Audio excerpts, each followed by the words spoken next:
அம்மா போட்டோ கூடவா இல்லன்னு ராகுல் என்ன பார்த்து சிரிக்கிறான்ப்பா. கவின், சரி விடு.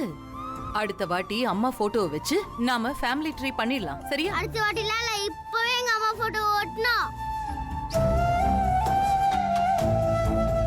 அப்பா போய் அம்மா போட்டோ எடுத்துட்டு வாங்கப்பா. நான் இது வரைக்கும் அம்மா எப்படி இருப்பாங்கன்னு பார்த்ததே இல்ல.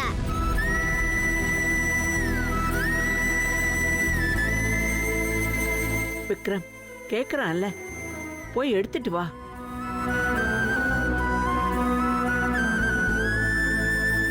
அப்பா இப்பவே நீ போய் அம்மா போட்டோ எடுத்துட்டு வரலனா நான் சாப்பிட மாட்டேன், ஹோம்வொர்க் பண்ண மாட்டேன், ஸ்கூலுக்கு போக மாட்டேன். கவின், சொன்னா கேளு. என்கிட்ட அம்மா போட்டோ இல்ல. பொய் சொல்லாதீங்கப்பா, உங்ககிட்ட ஒரு போட்டோ கூடவா இல்ல?